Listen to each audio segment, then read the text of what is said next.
2022 সালের উচ্চ মাধ্যমিক পরীক্ষার্থীদের আমার চ্যানেলের পক্ষ থেকে স্বাগত জানাই। আজকের এই ভিডিওর মাধ্যমে আলোচনা করব উচ্চ মাধ্যমিকের এবিটিএ টেস্ট পেপার 2021-22 রাষ্ট্রবিজ্ঞানের পেজ নম্বর এসি 17 নম্বর পৃষ্ঠায় যে সেটটি দেওয়া রয়েছে সেই সেটের এমসিকিউ এবং এসিকিউ প্রশ্ন ও উত্তর নিয়ে।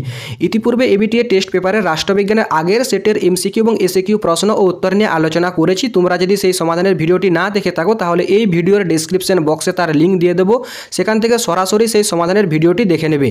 এখন তোমরা পেজ নম্বর এসি 17 নম্বর পৃষ্ঠায় যে রাষ্ট্রবিজ্ঞানের সেটটি রয়েছে সেই সেটের এমসিকিউ এবং এসিকিউ প্রশ্ন ও উত্তরগুলি লক্ষ্য করো। প্রথম প্রশ্ন রয়েছে, ঠান্ডা লড়াই শব্দটি প্রথম প্রয়োগ করেন বার্নার্ড বারুচ। 2. পঞ্চশীল চুক্তি স্বাক্ষরিত হয় 1954 সালে। পরের প্রশ্ন রয়েছে, নয়া উদারনীতিবাদের অন্যতম একজন পৃষ্ঠপোষক হলেন রবার্ট নোজিক। আনটু দিস লাস্ট গ্রন্থটির লেখককে জন রাস্কিন। ক্ষমতা স্বতন্ত্রীকরণ নীতির মুখ্য প্রবক্তাকে মন্তেস্কু। বহু পরিচালক বিশিষ্ট শাসন ব্যবস্থার উদাহরণ হলো সুইজারল্যান্ড। মার্কিন যুক্তরাষ্ট্রের আইনসভার উচ্চকক্ষের নাম হলো সেনেট। ন্যায় বিচারের দীপশিখাটি অন্ধকারের মধ্যে নিভে গেলে কি ভীষণ সেই অন্ধকার, একথা বলেছেন লর্ড ব্রাইস। ভারতের প্রধানমন্ত্রীকে নিযুক্ত করেন রাষ্ট্রপতি। কেন্দ্রীয় মন্ত্রিসভার নেতা হলেন প্রধানমন্ত্রী। স্বেচ্ছাধীন ক্ষমতার অধিকারী হলেন রাজ্যপাল। মুখ্যমন্ত্রীর প্রধান প্রশাসনিক পরামর্শদাতা হলেন মুখ্য সচিব। পরের প্রশ্ন রয়েছে, রাজ্যসভার সভাপতি হলেন উপরাষ্ট্রপতি। কেন্দ্রীয় মন্ত্রিসভা দায়িত্বশীল থাকে লোকসভার কাছে। অর্থ বিল সম্পর্কে চূড়ান্ত সিদ্ধান্ত গ্রহণ করেন লোকসভার স্পিকার। রাজ্য আইনসভার উচ্চকক্ষ হচ্ছে বিধান পরিষদ। সুপ্রিম কোর্টের বিচারপতিদের অবসর গ্রহণের বয়স হলো 65 বছর। হাইকোর্টের বিচারপতিদের নিয়োগ করেন, এখানে উত্তর হবে রাষ্ট্রপতি, অর্থাৎ অপশন সি। ন্যায় পঞ্চায়েত দেওয়ানি ও ফৌজদারি মামলার বিচার করতে আংশিকভাবে পারে না। ক্রেতা সুরক্ষা আইন তৈরি হয় 1986 সালে।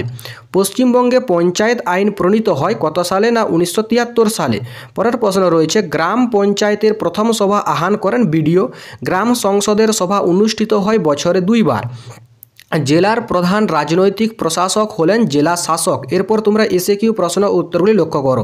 প্রথম প্রশ্ন রয়েছে, ঠান্ডা লড়াইয়ের প্রেক্ষিতে মিত্রশক্তি কোন কোন দেশকে নিয়ে গড়ে উঠেছিল? ব্রিটেন, ফ্রান্স, আমেরিকা ও সোভিয়েত ইউনিয়নকে নিয়ে। ঠান্ডা লড়াই এর সময়কাল কত? 1945 থেকে 1991 সাল পর্যন্ত। পরের প্রশ্ন রয়েছে 2 নম্বর দাগে, বিশ্বায়নের দুটি বৈশিষ্ট্য উল্লেখ করো। বিশ্বায়ন জাতি রাষ্ট্রের ক্ষমতাকে সীমিত করতে চায়, আর 2 নম্বর বৈশিষ্ট্য আন্তর্জাতিক বাণিজ্যের প্রসার। বিশ্বায়নের গতিকে ত্বরান্বিত করেছে এমন দুটি সংগঠনের নাম উল্লেখ করো, ন্যাটো এবং সিয়াটো। লিবারালিজম গ্রন্থের লেখককে হব হাউস। সর্বোদয় কথার অর্থ কি? সর্বোদয় কথার অর্থ হচ্ছে সবার কল্যাণ। সত্যাগ্রহ বলতে কি বোঝো? সত্যাগ্রহ হলো সত্য ও ন্যায়ের জন্য সংগ্রাম। ক্ষমতা স্বতন্ত্রীকরণ নীতির মূল প্রবক্তাকে মন্তেস্কু। অর্পিত ক্ষমতাপ্রসূত আইন বলতে কি বোঝো? আইনসভা কর্তৃক অর্পিত ক্ষমতা বলে শাসন বিভাগ যখন আইন রচনা করে তখন তাকে অর্পিত ক্ষমতাপ্রসূত আইন বলে। রাষ্ট্রকৃতক বা আমলা কাদের বলা হয়? শাসন বিভাগের অরাজনৈতিক অংশের উচ্চপদস্থ স্থায়ী কর্মচারীদের আমলা বলা হয়। আমলাদের দুটি কাজ উল্লেখ করো। আমলারা শাসন কার্যে নিরবিচ্ছিন্নতা বজায় রাখে, আর 2 নম্বর, আমলারা আইন প্রণয়নকারী ও মন্ত্রিসভার সদস্যদের বিশেষীকৃত জ্ঞান সরবরাহ করেন। বিচার বিভাগীয় সক্রিয়তা বলতে কি বোঝো?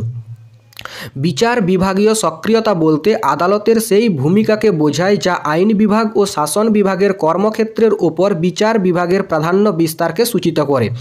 পার্লামেন্টের যৌথ অধিবেশনে সভাপতিত্ব কে করেন? পার্লামেন্টের যৌথ অধিবেশনে সভাপতিত্ব করেন লোকসভার স্পিকার। অথবা দিয়ে রয়েছে, রাজ্যসভার সদস্যদের কারা নির্বাচিত করেন?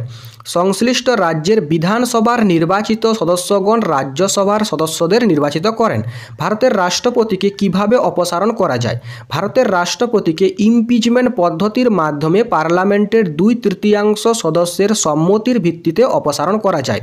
ভারতের উপরাষ্ট্রপতিকে কারা নির্বাচন করেন? রাজ্যসভা ও লোকসভার সকল সদস্যদের নিয়ে গঠিত একটি নির্বাচক সংস্থা কর্তৃক একক হস্তান্তরযোগ্য সমানুপাতিক প্রতিনিধিত্বের ভিত্তিতে গোপন ভোটে উপরাষ্ট্রপতি নির্বাচিত হন। অথবা দিয়ে রয়েছে, ভারতের উপরাষ্ট্রপতির প্রধান কাজ কি?